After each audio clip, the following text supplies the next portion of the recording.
नमस्कार दोस्तों, unique web creation में आपका स्वागत है। और आज हमारे खास मेहमान हैं विधायक पर्वत सर श्री रामनिवास जी गावड़िया। नमस्कार सर। नमस्कार सर, समय देने के लिए बहुत बहुत धन्यवाद आपका। Thank you. आपके व्यस्त समय में से हमने आपको परेशान करके ये टाइम ले ही लिया। सर, मैं सबसे पहले आपसे ये जानना चाहूँगा, क्योंकि आप इतनी कम एज के अंदर, इतने कम उम्र के अंदर में विधायक बने हैं। और आश्चर्य की बात है कि जिस एज के अंदर में लोग वार्ड पार्षद के सपने नहीं देखते हैं, उस एज में आप एमएलए बने, विधायक बने और बहुत अच्छा काम आप कर रहे हैं। सर, हमारे जो दर्शक हैं उनको आप सबसे पहले बताएं आपकी जो पारिवारिक पृष्ठभूमि है और जो आपकी शिक्षा दीक्षा है उसके बारे में। देखिए, हम सब लोग एक गांव के लोग हैं, परिवार सब किसानी करता है और शुरू से हम लोग कुचामन के नज़दीक जसराना गांव के रहने वाले हैं। और मेरी जो स्कूली शिक्षा है वो यहाँ कुचामन सिटी से हुई। उसके बाद मेरी 9th 10th में जयपुर भी स्कूली शिक्षा में हुई। उसके बाद मैंने 11th 12th में वापस यहाँ कुचामन के टैगोर स्कूल से किया। और इसके बाद जब कॉलेज की बात आई तो जयपुर राजस्थान यूनिवर्सिटी के राजस्थान कॉलेज से मैंने ग्रेजुएशन किया। और तो मतलब ये कि अपन सब लोग एक गांव से आते हैं और हमेशा शुरू से पिताजी और पूरे परिवार लोग किसानी में रहे। और आज भी हम सब लोग उसी पृष्ठभूमि से आते हैं और हम सब लोग गाँव की जो हमारे अंदर संस्कार हैं उनको लेकर साथ चल रहे हैं। इसके साथ उसके बाद कॉलेज में आने के बाद मेरे अंकल और सब लोगों द्वारा मुझे एक ये मौका मिला कि किस तरह से एजुकेशन के साथ साथ हम लीडरशिप को भी डेवलप कर सकते हैं। और इसका उदाहरण आप लोगों के सामने है। अच्छा सर, जैसे आपने बताया कि आपने राजस्थान यूनिवर्सिटी जयपुर से अपनी कॉलेज करी, तो वहाँ का जो माहौल है, वहाँ से एक नेतृत्व क्षमता अगर आप में होती है तो वो विकसित होती ही है, क्योंकि कॉलेज पॉलिटिक्स जो है वो काफ़ी चीज़ों को डेवलप करती है आपके। तो वहाँ का आपका राजनीति का, कॉलेज राजनीति का अनुभव कैसा रहा?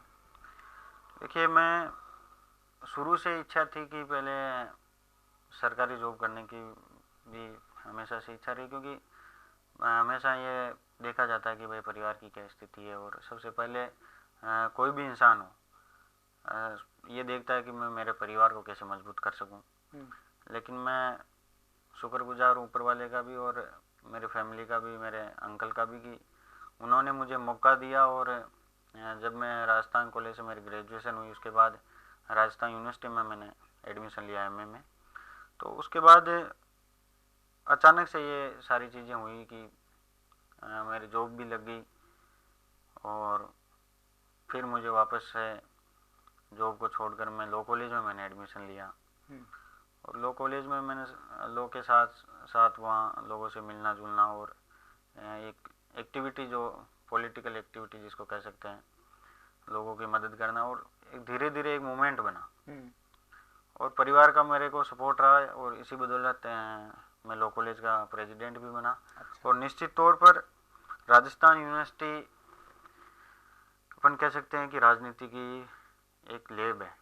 वहाँ से जो भी लीडरशिप डेवलप होती है वो पूरे राजस्थान में ही नहीं, पूरे देश भर में उसकी चमक होती है। बहुत बढ़िया साहब।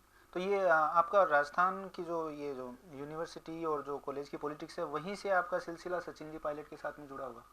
जी, मैं जब राजस्थान यूनिवर्सिटी में थे तो हमारी पॉलिटिकल एक्टिविटीज़ वगैरह, और जिस तरह से उस टाइम पायलट साहब पीसीसी चीफ थे, कई बार मौका मिला पायलट साहब के प्रोग्रामों में साथ रहने का, उनके प्रोग्राम ऑर्गेनाइज करवाने का। या राजस्थान यूनिवर्सिटी में चाहिए मैं लॉ कॉलेज का प्रेसिडेंट बना तो मेरे ऑफिस का इनॉग्रेशन था, उसमें भी चीफ गेस्ट सचिन पायलट जी थे। और वहीं से पायलट साहब के साथ काम करने का मौका मिला और आगे सिलसिला चलता रहा। और सब तरफ जब भी नागौर उनका आना हुआ, चाहे डेगाना आना हुआ हो, चाहे लाडनू आना हुआ हो, चाहे नागौर आना हुआ हो, हर जगह हमने लोगों के साथ मिलकर उनका स्वागत किया और कई जगह उनके प्रोग्राम अटेंड किए। तो उनसे आत्मीय संबंध बन गए। अच्छा सर, अब आ जाते हैं जो विधानसभा चुनाव हुए जिनमें आपका जो अचानक से एक आविर्भाव हुआ, और एक नाम लोगों की जुबान पे चढ़ गया उस वक्त में। चुनाव की टिकटें फाइनल होने के 5-6 महीने पहले करीब करीब परवसर की जनता में सबको ये पता चल गया कि एक रामनिवास जी गावड़िया हैं। और ये जो परवसर की सीट पे चुनाव लड़ने का जो निर्णय रहा, इसके पीछे क्या कारण थे? देखिए, अपन हमेशा से अपने परिवार में ही कुछ आगे विस्तार करने की सोचते हैं। और परबसर विधानसभा में मेरा गांव रहा, और जब राजनीति करने की इच्छा थी और राजनीति में कदम रख लिया और राजस्थान यूनिवर्सिटी से एक शुरुआत की, तो उसको अगर आगे लेकर जाना था तो जयपुर के बाद अगर कहीं आते हैं तो कोई हमेशा इंसान की यही सोच होती है कि मेरे परिवार के लिए, मेरे गांव के लिए, मेरे क्षेत्र के लिए मैं क्या अच्छा कर सकता हूँ। और उसी दिशा में हमने काम किया और परबसर क्षेत्र को चुना।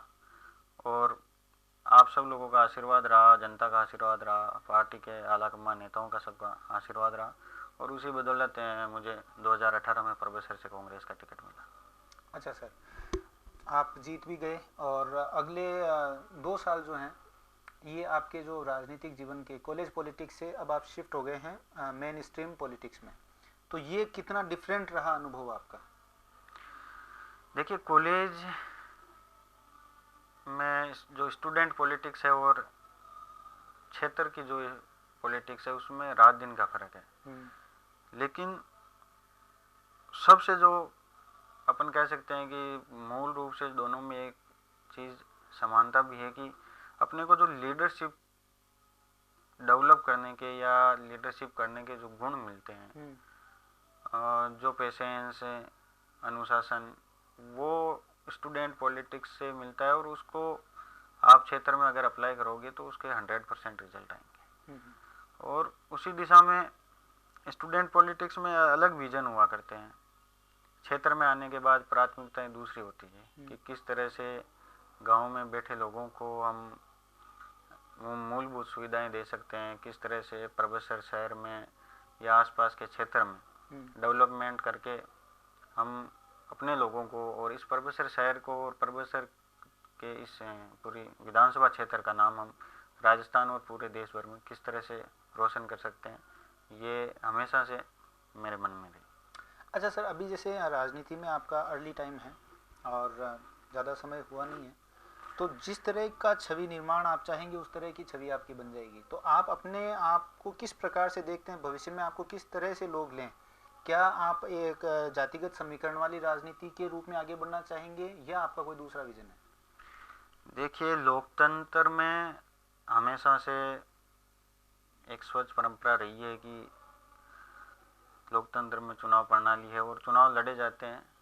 तो इसमें सबसे पहले तो मैं कहना चाहूँगा कि सब लोगों को साथ लेकर चलना, और सभी लोगों का आज मेरा एक वोट, एक ही वोट दे पाऊंगा, उसी तरह हर व्यक्ति अपना एक वोट देगा। आप इसको समाज से जोड़ के, धर्म से जोड़ के, मेरा ऐसा मानना है, व्यक्तिगत मानना है कि आप अपना खुद का भी और आने वाले इस देश के भविष्य को भी आप ठेस पहुंचा रहे हो। तो मेरा यही रहेगा कि भाई मैं सब लोगों को साथ लेकर चलूं। और खुद की जाति हमेशा से बेस होती है, लेकिन बेस तभी मजबूत होगा जब आपके साथ आपस में दूसरे लोग जुड़ेंगे, दूसरी जातियां आपके साथ सपोर्ट में आएगी। तो इसलिए मैं हमेशा से यही चाहूँगा कि सभी जातियों के लोग, सभी धर्मों के लोग और सभी वर्ग के लोग, जिसको मैं कह सकता हूँ कि भाई गांव में बैठा हो, चाहे इंटेलेक्चुअल हो, कोई विद्वान हो, कोई एजुकेटेड हो, सब लोगों का एक जो तालमेल रहेगा, उससे जो मिलकर जो मिश्रण बन के आएगा, तो उससे हम लोगों को आगे बढ़ने का और एक सामाजिक उत्थान के लिए और समाज के विकास के लिए और क्षेत्र के विकास के लिए हम लोगों को नए नए आइडियाज़ भी मिलेंगे और नए नए लोगों से जुड़ेंगे तो उनकी प्रॉब्लम्स भी हम लोगों के सामने आएगी। तो मेरा हमेशा से ये रहा है कि मैं इस लोकतांत्रिक प्रणाली में विश्वास रखता हूँ और सभी लोगों को साथ लेकर चलने की मेरी हमेशा से चेष्टा रही है और आगे भी सब लोगों को साथ लेकर चलने का प्रयास रहेगा। अच्छा सर, जो परबसर आपको मिला है जिस तरीके का, तो मैं थोड़ा सा बता दूं आपको कि इस परबसर शहर के बारे में, विधानसभा परबसर के बारे में मेरी जानकारी कम है। शहर परबसर का एक बहुत ही गौरवपूर्ण इतिहास रहा है। जिस वक्त में कहीं स्वच्छ भारत अभियान नाम की कोई चीज़ होती नहीं थी, उस वक्त भी हमारा जो शहर है वो नागौर ज़िले के राजस्थान में सबसे साफ़ सुथरे शहरों में होता था। पानी की व्यवस्था बढ़िया होती थी और एक ट्रेन चलती थी, पशु मेला बढ़ता था जो एशिया प्रसिद्ध था, और वहाँ से जो आजीविका का साधन वो पूरे गांव को मिलता था। बहुत सारी चीज़ें जो है सर टाइम ने परवसर से छीनी है, नया कुछ मिला नहीं, और जो था वो भी निकलता चला गया है। और एक कम वोट बैंक होने की वजह से किसी की भी राजनीतिक इच्छा शक्ति परवसर शहर के विकास के लिए उतनी नहीं रही है। जैसे रिको भी आया तो उतना डेवलप नहीं हुआ, उसकी वजह से उल्टे पानी की समस्या हो गई। आपके पास में क्या कोई विजन है शहर परवसर के लिए कि भाई अब मैं आया हूँ तो मैं ये शहर जो है इसके लिए मैं, मेरे दिमाग में ये भूमिका है, ये रोड मैप है? देखिए आप सही कह रहे हैं। परबतसर, हम सब लोग आपस में कहीं बैठते हैं और चर्चा होती है, चाहे किसी भी फील्ड के लोगों के साथ बैठते हैं, तो कहा जाता है कि परबतसर हमेशा से सब चीज़ों में अग्रणी रहा। चाहे चिकित्सा सुविधाएं रही हो, चाहे न्यायिक प्रणाली का मामला हो, चाहे परबतसर के वीर तेजा पशु मेला हो, और हर क्षेत्र में परबतसर पहले नागौर जिले में सबसे अग्रणी रहा। समय के साथ साथ, चाहे मैं कुछ ज़्यादा नहीं कहना चाहूँगा, लेकिन राजनीतिक रूप से भी ये रहा कि भाई ज़्यादा प्रयास नहीं किए गए, और इस बदौलत आज परबतसर शहर पूरे नागौर जिले में सबसे छोटी नगर पालिकाओं में गिना जाता है और सबसे कम आबादी है। लेकिन मेरा हमेशा से यही प्रयास रहा कि किस तरह से परबतसर और परबतसर के लोगों को जो स्वाभिमान है उसका हम मजबूत बनाएं। और इस दिशा में मैंने, जब मेरा राजस्थान की विधानसभा में पहला कदम रहा, तो मैंने, चाहे वो वीर तेजा जी का यहाँ वर्षों पुराना जो मंदिर है, जो किसानों के देवता हैं और सब लोगों की आस्था है, मैंने विधानसभा में मुद्दा उठाया कि भाई वीर तेजा जी का मंदिर बनना चाहिए, और सब लोगों की एक भावना है इनके साथ जुड़ी हुई। और फिर उसके बाद मैंने मंत्री जी से भी बात की, मुख्यमंत्री जी से भी बात की, और उस फाइल को हमने लगभग काफ़ी हद तक उसको पूरा भी कर लिया। 2 करोड़ 40 लाख रुपए इसके लिए सैंक्शन भी हो गए, लेकिन वो अभी फाइनेंस में है, तो आगामी समय में सीएम साहब से मिलकर उसको भी हम पूरा करवाएंगे। इसके साथ साथ दूसरे शहरों की तर्ज पर नगर पालिका में हमने प्रवेश द्वार का जो है गणेश द्वार और वीर तेजा द्वार, उसके लिए भी हमने सैंक्शन करवाई वो, और उसका काम भी अभी शुरू होने वाला है। तो निश्चित तौर पर परबतसर शहर की एक सौंदर्यीकरण बढ़ेगा। खारे तालाब पर जिस तरह से चौपाटी का निर्माण बड़े शहरों में जिस तरह से एक आप देख सकते हैं, जैसे आना सागर झील पे जाओगे तो आपको एक चौपाटी दिखेगी, तो वो एक शहर की रौनक बढ़ाती है। उसी तर्ज पर हमने भी यहाँ खारे तालाब पे एक चौपाटी का निर्माण करवा रहे हैं। इसके साथ साथ हमेशा से मेरे मन में ये, जो आपने सवाल किया, मेरे भी ये मन में सवाल रहा कि परबतसर शहर आगे क्यों नहीं बढ़ रहा। तो मैंने, आप जैसे भाइयों के साथ बैठा, मैं कहीं नुक्कड़ में बैठा, कहीं चाय की थड़ी पर बैठ के मैंने पूछा कई बार, मैंने कहा आप सब लोग गांव से यहाँ परबतसर की बजाय किशनगढ़, अजमेर, जयपुर प्लान कर रहे हो, तो यहाँ शहर में यहाँ आइए ताकि अपना कुनबा बढ़ सके। उन लोगों की यही कहना था, उन लोगों का, कि भाई यहाँ ना तो हायर एजुकेशन के बाद में कॉलेज के लिए कॉलेज नहीं है, इसके अलावा हॉस्पिटल की सुविधाएं ऐसी नहीं है कि कोई छोटे मोटे भी हमारे यहाँ हो तो हमें अजमेर, किशनगढ़, जयपुर भागना पड़ता है। तो मैंने उस दिशा में प्रयास किए, और अपने विधानसभा क्षेत्र में मंगलाना में कॉलेज होने के बावजूद मैंने राजस्थान की विधानसभा में मुद्दा उठाया। उसके बाद मुख्यमंत्री जी से मिला, और उसका परिणाम ये रहा कि अपने को पहले ही बजट में परबतसर में कॉलेज मिली, और हॉस्पिटल की सुविधाएं आज, मेरा ऐसा मानना है कि पिछले कई वर्षों बाद सारी पोस्टें आज डॉक्टर सब लोग सामुदायिक स्वास्थ्य केंद्र पर बैठते हैं। इसके अलावा भी क्षेत्र में चिकित्सा सुविधाएं मैंने बढ़वाई। तो मेरा हमेशा से ये रहा कि भाई परबतसर शहर से लोग क्यों जुड़े, कैसे जुड़े, और अब उसके रिजल्ट भी आ रहे हैं धीरे धीरे। मैं कई बार परबतसर से कल परसों बाहर निकला तो मैंने देखा कि जगह जगह आजकल नई कॉलोनियाँ कट रही है। पीपलाद रोड की तरफ भी जाओगे तो आपको देखने को मिला कि नई कॉलोनियाँ बस रही है। आप विद्यार्थी की तरफ भी जाओगे तो भी देखने को मिलेगा। तो धीरे धीरे अगर आपको यहाँ अच्छी शिक्षा मिलेगी, अच्छी चिकित्सा सुविधाएं मिलेगी और अच्छे संसाधन मिलेंगे, अच्छी कोचिंग क्लासेज मिलेगी, तो निश्चित तौर पर गाँव से लोग आएंगे परबतसर की ओर, और मैं आप सब लोगों के माध्यम से भरोसा दिलाना चाहता हूँ कि सरकार के माध्यम से इस परबतसर शहर के 4 चांद लगाने के लिए मैं हमेशा से प्रयासरत रहूँगा और सब लोगों को साथ लेकर हम ऐसी व्यवस्था करेंगे कि इस परबतसर में सब लोग जो भी आए वो यहाँ से ये कहकर जाएंगे कि परबतसर में काफ़ी हद तक हमें वो सुविधाएं मिल रही है जो बड़े शहरों में मिलती है। इस ओर और इस दिशा में हम सब लोग मिलकर प्रयास करेंगे। अच्छा सर, एक जैसे भी आपने बताया कि खारिया के वो चौपाटी का निर्माण चल रहा है उसके सौंदर्यीकरण के लिए, सर जो उस एरिया में रहा हुआ है वो हर व्यक्ति खारिया से दिल से जुड़ा हुआ है। कैसे जुड़ा हुआ है कि जब पानी भरता था पूरा तो वो शानदार दिखता था, और जब पानी पूरा सूख जाता था तो वो एकदम जैसे ईडन गार्डन नहीं होता है वैसा हरा और एकदम समतल हुआ करता था। और हम सारे जब बचपन की मेरी यादें जुड़ी हुई है, मेरे सारे बहुत सारे दोस्तों की भी यादें जुड़ी हुई है, हम सब वहाँ पे क्रिकेट खेलते थे। आज सर जब हम उस खारिया को देखते हैं सूखने के बाद में तो काफ़ी बुरा लगता है, उसकी स्थिति बहुत ख़राब है। तो क्या ऐसा कोई समतलीकरण का या ऐसा कुछ वहाँ पे हो सकता है कि भाई हम उसकी वैसी पुरानी सुंदरता फिर से लौटा सकें? देखिए, वो बारिश के पानी की आवक जो होती है उस वजह से वो पानी वहाँ इकट्ठा होता है। पिछले ईयर तो कम बारिश हुई, लेकिन उससे पिछले वर्ष जब अच्छी बारिश हुई तो आपको देखने को मिला कि पूरा लबालब जब भरा था, तो निश्चित तौर पर वो 4 चांद लगाता है परबतसर के। और इतना खुशनुमा वहाँ मौसम रहता है, सब लोग हम लोग भी वहाँ गए चौपाटी पे, तो देखकर लगता है कि हाँ किसी बड़े शहर में जिस तरह से लोग पिकनिक पे जाते हैं तो लोगों का जमावड़ा रहा। तो ये जो वहाँ नीचे जिस तरह से आप समतलीकरण की बात कर रहे हैं, तो उसका ये है कि भाई वहाँ अपन समतलीकरण का इसलिए नहीं कर सकते हैं कि वो लंबा चौड़ा क्षेत्र है और उसके पानी की आवक भी दूर दूर से हुल्डानी से इधर से इन पहाड़ियों से आती है। तो इसलिए उसको समतलीकरण के लिए करने के लिए, क्योंकि समतलीकरण करने का कोई फ़ायदा नहीं है, क्योंकि बेसिकली वो हम सब लोगों की भावनाओं से जुड़ा हुआ है कि भाई ये पानी के लिए आज अगर हम उसको समतलीकरण करवाएंगे, कल को लोग क्रिकेट भी खेलेंगे। क्रिकेट खेलने के लिए हमारे पास सुबह स्टेडियम है। इसलिए ज़रूरी ये है कि जो हमारे सब लोगों की भावनाओं से जुड़ा हुआ है तो वो हमेशा उसी दिशा में हम लोग काम करेंगे।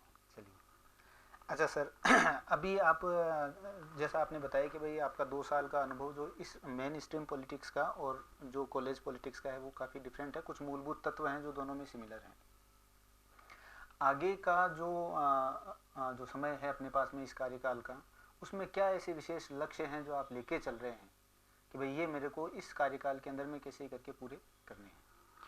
देखिए, शुरू से ही मेरा यही विजन रहा है कि शिक्षा, चिकित्सा और ग्रामीण क्षेत्र में जिस तरह से पानी का, सड़कों का, ये परबतसर काफ़ी पिछड़ा हुआ है इस मामले में।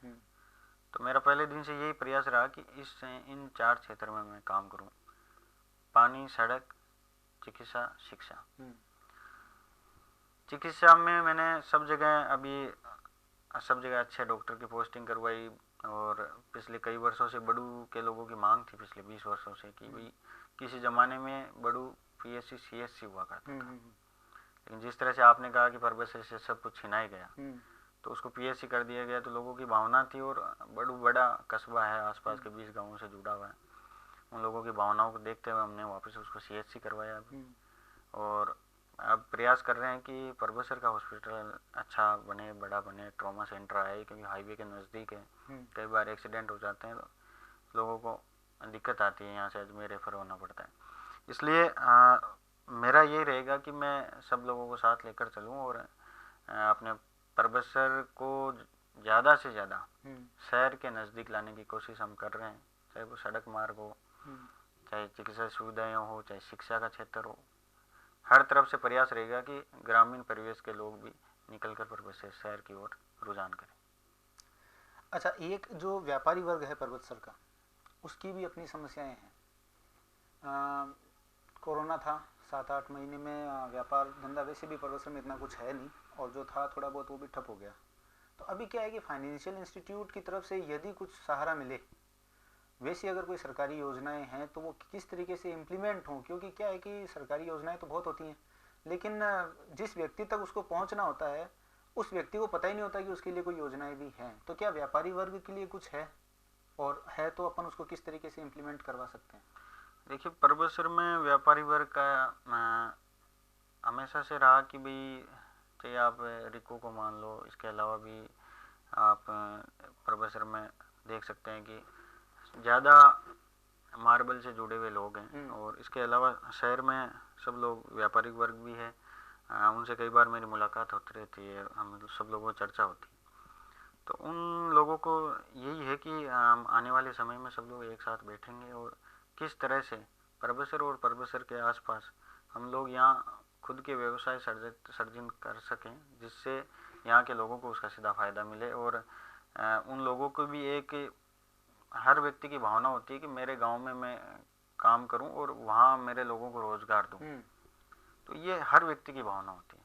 तो हम चाहेंगे आने वाले दिनों में सब लोगों को साथ लेकर कुछ ऐसे व्यवसाय स्टार्ट करवाएंगे जिनकी शुरुआत करेंगे, तो लोग जुड़ेंगे और आने वाले समय में उसका फायदा परबसर को मिलेगा। चलिए सर, आप तो वैसे खुद ही अभी बहुत युवा हैं। मेरा अंतिम प्रश्न हमेशा सबसे यही रहता है कि भाई, आप युवा वर्ग के लिए आपके पास में कोई संदेश हो, तो मैं आपसे ये कहूँगा कि आपका अपने साथियों के लिए कोई संदेश हो जो आप उनको एज ए मैसेज देना चाहें। देखिए, पूरा देश नौजवानों का देश है और आने वाला जो समय है वो नौजवानों का है। और निश्चित तौर पर चाहे राजनीतिक हो, चाहे सामाजिक संगठन हो, चाहे किसी भी क्षेत्र में आप ले सकते हैं, शिक्षा के क्षेत्र में, चिकित्सा के क्षेत्र में, आर्थिक क्षेत्र में, नौजवान एक स्वच्छ प्रतिस्पर्धा के साथ हमेशा से लगे हुए हैं देश के। और इसी का परिणाम है कि आज चाहे हम परबसर की बात करें तो चाहे पंचायती राज चुनाव हो, चाहे नगर पालिका चुनाव हो, चाहे सरपंच के चुनाव हो, मैंने मेरे नौजवान दोस्तों को सबको मोटिवेट किया और उसी का परिणाम है कि आज चाहे सरपंचगण हो, चाहे पंचायत समिति सदस्यगण हो, चाहे नगर पालिका के सामने रिजल्ट आएंगे, तो सब जगह नौजवानों की भारी भरकम संख्या में सब लोग मौजूद रहते हैं। और नौजवानों का जब कंपटीशन होता है तो उसका सीधा फायदा पब्लिक को मिलता है, मेरा ऐसा मानना है। राजनीति में अक्सर देखा जाता है कि भाई बराबर के लोगों को नहीं आगे बढ़ाया जाता, लेकिन मेरा अलग विजन है। मैं चाहता हूँ कि लोगों में एक प्रतिस्पर्धा हो, कंपटीशन हो, और उस वजह से क्षेत्र के विकास के काम हो सके, लोगों के बीच में ज़्यादा से ज़्यादा जनप्रतिनिधि पहुँच सके। और आपस में जब कंपटीशन रहेगा तो सब अपना बेस्ट करना चाहेंगे। इसलिए मैं नौजवानों के लिए यही कहना चाहूँगा कि आप अनुशासन के साथ संगठित होकर और अपने माता पिता के जो संस्कार हैं उनको साथ लेकर धैर्य के साथ और संयम के साथ आप सब लोगों को हर क्षेत्र में आगे बढ़ना है और परबसर का नाम रोशन करना है। अच्छा सर, जाते जाते जो आपके कुछ ट्वीट्स काफ़ी चर्चित रहे हैं, तो उसके बारे में आपकी एक टिप्पणी। देखिए, राजनीति में कई बार ऐसे मोड़ आते हैं जब ये देखा जाता है कि पब्लिक क्या चाह रही है, पब्लिक की क्या भावना है। लोकतंत्र में अगर सबसे ज़्यादा किसी का विश्वास है और लोकतंत्र में अगर कोई किसी के बदौलत है तो वो जनता की बदौलत है। और जमहूरियत में सब लोगों को साथ लेकर चलने का एक हमारे रिवाज है और जनता की भावना के अनुसार हमेशा से चाहे सामाजिक संगठन के लोग हो, चाहे राजनीतिक पार्टियों के लोग हो, जनता की भावना के अनुसार काम करते हैं। और कुछ इश्यूज ऐसे आते हैं कि भाई, आज अगर परबसर की जनता ने मुझे आशीर्वाद देकर राजस्थान की विधानसभा में भेजा और उसके बाद अगर कहीं किसी के काम में कोताही बढ़ती जा रही है या वो चीज़ें जो हम सब लोगों ने चुनाव से पहले वादे किए, आज अगर हम लोग पूरा नहीं कर पा रहे हैं, और पूरा इसलिए नहीं कर पा रहे कि भाई किसी को अवॉइड किया जा रहा है, हम एक पार्टी के लोग हैं, एक संगठन के लोग हैं, तो कई बार जो जनता के बीच में जाते हैं, जनता की जो भावना होती है उसके अनुसार रिएक्ट कर होता है और वो उसी का पार्ट था। अब सब चीज़ें नॉर्मल हैं और हम सब लोग मिलकर पूरे राजस्थान में और पूरे परबसर में अच्छे विकास के काम करवाएंगे। बहुत बढ़िया सर, बहुत बहुत धन्यवाद समय देने के लिए। Thank you sir. तो जैसा आपने देखा, परबसर के जो युवा विधायक हैं, ये युवा ही नहीं हैं, बहुत नपीतुली सधे शब्दों में बात करने की शैली जानते हैं। अनुभव इन्होंने इतना ले लिया है 2 साल में जो शायद अच्छे अच्छे राजनीतिज्ञों के पास नहीं होगा। हमें ही नहीं, पूरे पर्वत सर को इनसे उम्मीद है कि ये हमारे पर्वत सर को काफ़ी आगे लेके जाएंगे। इसी आशा के साथ आप सबसे विदा लेते हैं। नमस्कार।